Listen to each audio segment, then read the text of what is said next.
ആദരണീയനായ സ്വാമിജി, ഇവിടെ സന്നിഹിതയായിട്ടുള്ള അവാർഡ് സ്വീകരിക്കാൻ എത്തിയിട്ടുള്ള പ്രശസ്ത ഗായിക ശ്രീമതി അനുരാധ പൊതുവാൾ, ഡോക്ടർ രവീന്ദ്രൻ, ശ്രീപദ് ജോഷി, ഇവിടെ സന്നിഹിതരായിട്ടുള്ള മറ്റ് അതിഥികളെ, പ്രിയപ്പെട്ടവരെ,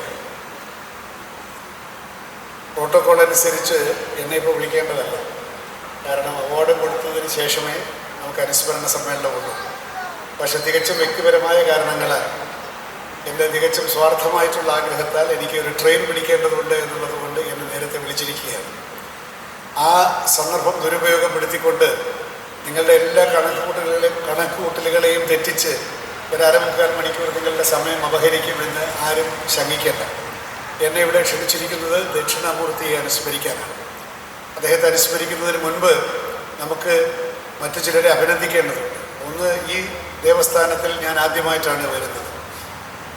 അത്ഭുതകരമായിട്ടുള്ള ഈ ദേവസ്ഥാനത്ത് വരാനും ഇവിടെ നടക്കുന്ന പ്രവൃത്തികളെക്കുറിച്ച് മനസ്സിലാക്കാനും എനിക്ക് ദൈവം അവസരം തന്നു എന്നാണ് എനിക്ക് പറയാനുള്ളത്. അത്ഭുതകരമായിട്ടുള്ള ഏറ്റവും ഉത്കൃഷ്ടമായ രീതിയിൽ ഈശ്വരാരാധനയും മനുഷ്യ സ്നേഹവും ഒരു നാണയത്തിൻ്റെ 2 വശങ്ങൾ തന്നെയാണ് എന്ന് അസന്ദിഗ്ധമായി പ്രഖ്യാപിക്കുന്ന പ്രവർത്തനങ്ങൾ കൊണ്ട് അങ്ങേയറ്റം ഛേദോകരമായിട്ടുള്ള ഒരു അന്തരീക്ഷത്തിലാണ് നമ്മൾ നിൽക്കുന്നത്. അദ്ദേഹം ഇവിടെ നടക്കാൻ പോകുന്ന കാര്യങ്ങളെ പറ്റിയെല്ലാം പറഞ്ഞു. ഡയാലിസിസ് കേന്ദ്രങ്ങൾ ഉൾപ്പെടെ ഒരുപാട് കാര്യങ്ങൾ ഇവിടെ നടക്കുന്നു. ഈ നമ്മുടെ പരിപാടി ആങ്കർ ചെയ്യുന്ന പൗർണമി എന്നാണ് ഞാൻ പേര് കേട്ട ഓർമ്മ.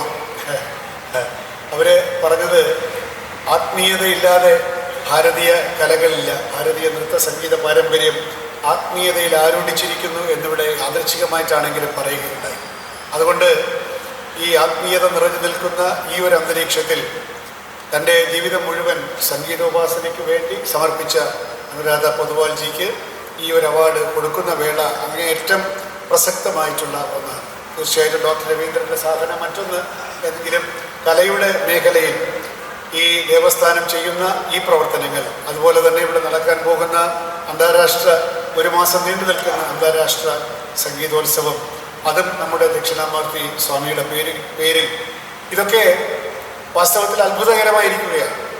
അത്ഭുതകരമായിരിക്കുന്നതെന്ന് വെച്ചാൽ, ഇന്ന് നമ്മുടെ രാജ്യത്ത്, നമ്മുടെ സമൂഹത്തിൽ ഇത്തരത്തിലുള്ള കലകളെ, ശുദ്ധകലകളെ പ്രോത്സാഹിപ്പിക്കാൻ വളരെ കുറച്ച് ആളുകളെ ഉള്ളൂ എന്ന് നമ്മൾ മനസ്സിലാക്കും. ഏതെങ്കിലുമൊക്കെ പരിപാടി വെച്ചിട്ട് ആളുകൾ കിടന്ന് ഓടുന്നത് കാണുന്നവരാണ്. ഏതെങ്കിലുമൊക്കെ കമ്പനിയിൽ പോകുന്നു, സ്പോൺസർഷിപ്പ് ചോദിക്കുന്നു. അപ്പോൾ സ്പോൺസർഷിപ്പ് ചോദിക്കാൻ പോകുമ്പോൾ അവർ ചോദിക്കുന്നത് എന്താണ്? സിനിമാക്കാരെങ്കിലും വരുന്നുണ്ടോ എന്ന് ചോദിക്കും. 2, ടി വിയിൽ ഇത് വരുമോ എന്ന് ചോദിക്കും. ഇതൊക്കെയാണ്. ടി വിയിൽ വരുമെങ്കിൽ, ഏതെങ്കിലും സിനിമാ നടനോ നടിയോ വരുമെങ്കിൽ കഷ്ടിച്ചൊരു 50,000 രൂപ സ്പോൺസർഷിപ്പ് കൊടുക്കാനായി, ഇല്ലെങ്കിലായി. അങ്ങനെ കലാപരിപാടികൾ നടത്തുക എന്നുള്ളത് വാണിജ്യ ആസ്പദമായിട്ടുള്ള ഒരു ലോകത്ത്, വാണിജ്യം മാത്രം ആകുന്ന ഒരു കാലത്ത് അത്തരത്തിലുള്ള യാതൊരു ചിന്തയുമില്ലാതെ കലയ്ക്ക് വേണ്ടിയിട്ടുള്ള ഈ ഉപാസന നടത്തിക്കൊണ്ടിരിക്കുന്ന ദേവസ്ഥാനത്തെയും അതിൻ്റെ അധിപതിയെയും ഞാൻ എത്ര പ്രശംസിച്ചാലും വന്ദിച്ചാലും അത് അധികമാവുകയില്ല എന്ന് പറയാതിരിക്കാൻ നിവൃത്തിയില്ല. കാരണം, for your information, why they are clapping is simply because I made a point that in a very commercialized world, where to conduct art programs, musical programs, it is so difficult to approach corporates for sponsorships. Then they will ask, is there a film actress coming? Is it coming on the TV? Then I'll give you 5 lakhs. Otherwise, nothing. In such a situation, highly commercialized situation, I compliment the Devasthanam and its authorities for doing the selfless service to art and music. I think God is immensely pleased with you, because ദൈവത്തിൽ നിന്ന് വിഭിന്നമായി ഈ ഒരു കലയുമില്ല. എല്ലാ കലകളുടെയും സ്രോതസ് അവിടെ നിന്നാണ്. അതുകൊണ്ടാണല്ലോ നമ്മൾ പരമശിവനെ തന്നെ നടരാജനായിട്ട് സങ്കല്പിക്കുന്നത്. Everything comes from the almighty. എന്നോട് ദക്ഷിണാമൂർത്തിയെ പറ്റി അനുസ്മരിക്കാനാണ് പറഞ്ഞത്. അതൊഴിച്ച് ബാക്കിയൊക്കെ ഞാൻ ചെയ്യുമ്പോൾ എന്താ വെച്ചാൽ, ഇപ്പോൾ ഈ സംഗീതത്തെപ്പറ്റി പറയണമെന്ന് എനിക്ക് തോന്നി ഒരു കാര്യം മാത്രമേ ഞാൻ പറയൂ. ദക്ഷിണാമൂർത്തി സ്വാമിയെ പറ്റി ഉള്ളതും അതിനകത്തുണ്ട്. സംഗീതം എന്ന് പറയുന്നത് ഒരു എന്താ പറയേണ്ടത്, നാദബ്രഹ്മം എന്നാണല്ലോ പറയുന്നത്. സംഗീതത്തിൻ്റെ അതിര് കാണാൻ ആർക്കും സാധ്യമല്ല. സംഗീതം എന്ന് പറയുന്നത് ഇറ്റ് ഇസ് എ ഷോർലെസ് ഓഷൻ, ഒരു ഇൻഫിനിറ്റിയാണ്. അപാരമായിട്ടുള്ള ഒരു സമുദ്രമാണ് സംഗീതം. അതിനെ മെരുക്കിയെടുക്കാനായി നമ്മൾ രാഗങ്ങൾ കണ്ടുപിടിച്ചു ഇല്ലേ? രാഗങ്ങൾ എന്ന് പറയുന്നത് സംഗീതത്തിൻ്റെ മുഴുവനാണോ? അല്ല, ഒരു ഭാവത്തെ ഒരു രാഗത്തിലൂടെ നമ്മൾ മെരുക്കിയെടുക്കുക ഇല്ലേ? പക്ഷെ അപ്പോൾ ഈ സംഗീതം എന്ന് പറയുന്ന ബ്രഹ്മത്തെ നമ്മൾ സംഗീതം കീർത്തനങ്ങളിലൂടെ, രാഗങ്ങളിലൂടെ, ആലാപനത്തിലൂടെ മെരുക്കിയെടുക്കുന്നു എന്നുള്ളതല്ല, അതിൻ്റെ മുമ്പിൽ നിൽക്കാൻ ശ്രമിക്കുകയാണ്, മനസ്സിലാക്കാൻ ശ്രമിക്കുക.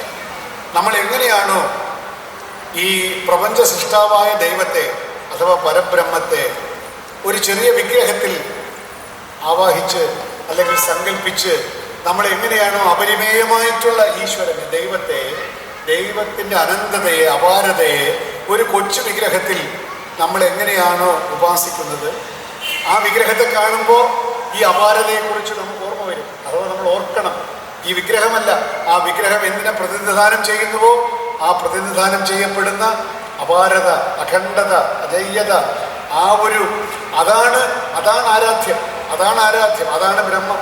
അതിനെ പക്ഷേ കാണാനോ നമുക്ക് മെരുക്കിയെടുക്കാനോ സാധ്യമല്ലാത്തത് കൊണ്ട് മനുഷ്യ മനസ്സിന് സാധ്യമായ വിഗ്രഹാരാധന നമ്മൾ കൊണ്ട് നടക്കുന്നു എന്നാണ്. അതേപോലെ തന്നെയാണ് ഒരു സംഗീതജ്ഞനും അപാരമായിട്ടുള്ള സംഗീത സമുദ്രത്തെ, സംഗീത പാരാവാരത്തെ തൻ്റെ ഉപാസന കൊണ്ട് കുറേശ്ശെ എടുത്ത് പരിചരിച്ച് ആ അപാരതയുമായി ഒന്ന് താതാത്മ്യം പ്രാപിക്കാനുള്ള നിത്യസാധനയാണ് യഥാർത്ഥത്തിൽ ഒരു സംഗീതത്തിൻ്റെ സാധന. ദക്ഷിണാമൂർത്തി സ്വാമിയൊക്കെ എന്തുകൊണ്ടാണ് ഇങ്ങനെ അനശ്വരനായി നിൽക്കുന്നത്? നമ്മൾ ചെമ്പയെ പറ്റി പറയുന്നു, ഒരുപാട് സംഗീതത്തിനെ പറ്റി പറയുന്നു. എന്തെന്ന് വെച്ചാൽ ഒരു ജീവിതം മുഴുവൻ ഈ സംഗീതത്തെ അറിയുവാൻ, ഉപാസിക്കുവാൻ, അനുഭവിക്കുവാൻ, ആ അദ്വൈതമായിട്ടുള്ള അനുഭൂതി അറിയുവാൻ സംഗീതം എന്ന് പറയുന്ന ഈ സമുദ്രത്തിൽ അങ്ങനെ ഒരു കടവിലൂടെ അങ്ങനെ ഇറങ്ങുകയാണ്. ആ കടവാണ് ഓരോ രാഗം എന്നൊക്കെ പറയുന്ന ഒരു കടവാണ് കേട്ടോ. ആ ഒരു കടവിലിറങ്ങിയാൽ നമുക്കൊരു പ്രത്യേക രീതിയിലെ സമുദ്രത്തെ അറിയാം എന്ന് പറയുന്നത് പോലെയാണ് ഓരോ രാഗത്തിൻ്റെയും. ഈ രാഗങ്ങളെന്ന് പറയുന്നത് കർണാടക സംഗീതത്തിൽ മാത്രമല്ല, ഹിന്ദുസ്ഥാനി രാഗങ്ങളുടെ സങ്കീർണത മറ്റൊന്നാണ്. അത് അന്വേഷിച്ച് പോകുന്നത് ഈ നമ്മുടെ കർണാടക സംഗീതം പോകുന്ന വഴിയിലൂടെ അല്ല, അത് വേറെ വഴിയിലൂടെയാണ് പോകുന്നത്. അങ്ങനെ ശാസ്ത്രീയ സംഗീതവും അതുപോലെ തന്നെ നാടൻ സംഗീതവും, ഈ രാഗവും സ്വരസ്ഥാനവും രാഗങ്ങളും ഒന്നും അറിഞ്ഞുകൂടാതെ നാടൻ കൃഷിക്കാരൻ, പാടത്ത് പണിയെടുക്കുന്നവൻ, കാട്ടിൽ പണിയെടുക്കുന്നവൻ, അവർ പാടുന്നുണ്ട്, അവരുടെ പാട്ടുണ്ട്, നാടൻ പാട്ടുകളുണ്ട്. ഈ നാടൻ പാട്ടുകൾ ഒരു ഭാഗത്ത്, മറ്റൊന്ന് നമ്മുടെ ശാസ്ത്രീയ സംഗീതം മറ്റൊരു ഭാഗത്ത്. ഇതിൻ്റെ ഇടയിലാണ് നമ്മൾ എല്ലാവരും നമ്മളെപ്പോലുള്ള സാധാരണക്കാർ പാടി നടക്കുന്ന, എന്നെപ്പോലുള്ള കൊച്ചു കലാകാരന്മാർ എഴുതുന്ന ഈ സുഗമ സംഗീതം, ലളിത സംഗീതം എന്ന് പറഞ്ഞാൽ നമ്മൾ സിനിമയിലൂടെയും ലളിത ഗാനങ്ങളിലൂടെ ഒക്കെ കേൾക്കുന്ന ഈ സംഗീതം എന്ന് പറയുന്നത് ഈ രണ്ടിൻ്റെയും ഇടയ്ക്കാണ്. അതിനകത്ത് ഫോക്ക് എലമെൻസ് എന്ന് പറയുന്ന നാടൻ സംഗീതത്തിൻ്റെ ഘടകങ്ങളുമുണ്ട്, ശാസ്ത്രീയ സംഗീതത്തിൻ്റെ ചിട്ടയുമുണ്ട്. എന്നാൽ അത്രത്തോളം ഗഹനമായ ചിട്ട ഉണ്ടോ എന്ന് ചോദിച്ചാൽ ഇല്ലാതാനും, എന്നാൽ അതിനൊരു ചട്ടക്കൂടുണ്ട്. അതുകൊണ്ടാണ് ശാസ്ത്രീയ സംഗീതത്തിൻ്റെ ചേരുവകളുമുണ്ട്, നാടൻ സംഗീതത്തിൻ്റെ ഒരു ജൈവികതയുമുണ്ട്. ഇതെല്ലാം ചേരുമ്പോഴാണ് നമ്മുടെ സിനിമാ സംഗീതത്തിനൊരു പ്രസക്തി വരുന്നത്. വാസ്തവത്തിൽ ദക്ഷിണാമൂർത്തി സ്വാമി സംഗീതത്തിൻ്റെ എത്രയോ അപാരതകളിൽ വ്യാപരിക്കുന്ന ആളാണ്. അദ്ദേഹം സിനിമയ്ക്ക് വേണ്ടി പാട്ട് ചെയ്യുമ്പോൾ എന്താണ്, ആ സംഗീതത്തിൻ്റെ ശുദ്ധതയൊന്നും കളയാതെ തന്നെ അതിനെ ഒന്ന് ലഘൂകരിച്ച് സാധാരണക്കാരന് പാടാനും ആസ്വദിക്കുവാനും തക്ക രീതിയിൽ ഈ സംഗീതത്തെ മുഴുവൻ നമുക്ക് പരിചിതമാക്കി തന്നു. അതിലൊരിക്കലും വെള്ളം ചേർത്തില്ല, അദ്ദേഹം ഒരിക്കലും വെള്ളം ചേർത്തില്ല എന്ന് മാത്രമല്ല, ഇത് കേൾക്കുന്നവന് ആ പാട്ട് ഏത് രാഗത്തിലാണോ ചെയ്തിരിക്കുന്നത് ആ രാഗത്തിൻ്റെ ഒരു ഛായ, ആ രാഗത്തിൻ്റെ ഒരു സ്വഭാവം, ആ രാഗവുമായൊരു പരിചയം ഉണ്ടാകാൻ സഹായിക്കുമാറുള്ള പരിചരണമാണ് സ്വാമി ചെയ്തിരിക്കുന്നത്. ശുദ്ധ സംഗീതത്തെ ഉപാസിച്ചുകൊണ്ട് എന്നാൽ സാധാരണ സുഗമ സംഗീതത്തെ നമുക്ക് പ്രാപ്യമാക്കത്തക്ക രീതിയിൽ ഇതിനെ ബ്ലെൻഡ് ചെയ്തു എന്നുള്ളതാണ് ദക്ഷിണാമൂർത്തി നമ്മുടെ സിനിമാ സംഗീതത്തിന്, ലളിത സംഗീതത്തിന് തന്നിരിക്കുന്ന പാഠം. അദ്ദേഹം സംഗീതത്തെ എന്നും ഉപാസിച്ചയാളാണ്. അദ്ദേഹത്തിൻ്റെ ഏറ്റവും വലിയ സ്മാരകം ഈ ദേവസ്ഥാനം തന്നെയാണ് എന്ന് എനിക്ക് തോന്നുന്നു. അദ്ദേഹത്തിൻ്റെ പേരിൽ ഇവിടെ നടക്കുന്ന ഈ സംഗീതാരാധന മറ്റെങ്ങനെയാണ് എനിക്കില്ല. അദ്ദേഹത്തിൻ്റെ പേരിൽ ചില അവാർഡുകൾ അവിടെ ഇവിടെയൊക്കെ ഉണ്ട്. 2-3 വർഷത്തിന് മുമ്പ് വൈക്കത്ത് ഇതുപോലെ ഒരു പരിപാടിയിൽ ചിത്രയ്ക്ക് അവാർഡ് കൊടുക്കാൻ, ദക്ഷിണാമൂർത്തി സ്വാമിയുടെ പേരിലുള്ളൊരു അവാർഡ് കൊടുക്കാൻ ഞാൻ പോയിട്ടുണ്ടായിരുന്നു. അപ്പോൾ ചിലയിടത്തൊക്കെ ഉണ്ടെങ്കിൽ പോലും ഇങ്ങനെ ദക്ഷിണാമൂർത്തി സ്വാമിയാൽ ഉദ്ഘാടനം ചെയ്ത ഈ ഒരു സംഗീത പ്രസ്ഥാനം അദ്ദേഹത്തിൻ്റെ സ്മരണയെ അനശ്വരമാക്കുമാറ് ഈ പരിപാടി നടത്തുന്നതിൽ അങ്ങേയറ്റം ശ്ലാഘനീയമാണത് എന്ന് മാത്രമല്ല, ദക്ഷിണാമൂർത്തി സ്വാമി എന്ന് പറയുന്നത് ഒരു വ്യക്തി എന്നുള്ളതിനേക്കാൾ ശുദ്ധമായിട്ടുള്ള സംഗീതോപാസനയുടെ ഏറ്റവും ഉജ്ജ്വലമായ പ്രതീകമാണ്. സംഗീതത്തിൽ യാതൊരു വിട്ടുവീഴ്ചയുമില്ല. അതാണ് അപ്പോൾ സംഗീതത്തിൽ വിട്ടുവീഴ്ചയില്ലാതെ എന്നാൽ നമുക്ക് പ്രാപ്യമായ രീതിയിൽ സംഗീതത്തെ മെരുക്കിയെടുത്ത് നമുക്ക് ഉജ്ജ്വലമായിട്ടുള്ള ഗാനങ്ങൾ തന്ന അദ്ദേഹത്തിൻ്റെ മുമ്പിൽ, ആ മഹാമനീഷിയുടെ മുമ്പിൽ എൻ്റെ സാഷ്ടാംഗ പ്രണാമം അർപ്പിച്ചുകൊണ്ട് ഇന്ന് അവാർഡ് നേടുന്ന ഡോക്ടർ രവീന്ദ്രനെയും ഡോക്ടർ അനുരാധ പൊതുവാളിനെയും ഒരിക്കൽ കൂടി അഭിനന്ദിച്ചുകൊണ്ട് ഇവിടെ മറ്റൊരിക്കൽ വന്ന് കൂടുതൽ കാര്യങ്ങൾ പറഞ്ഞ ആളുകളെ ബോറടിപ്പിച്ചു കൊള്ളാം എന്ന് മാത്രം വാഗ്ദാനം തന്നുകൊണ്ട് എൻ്റെ വാക്കുകൾ ഉപസംഹരിക്കുന്നു. എല്ലാവർക്കും നന്ദി, നമസ്കാരം.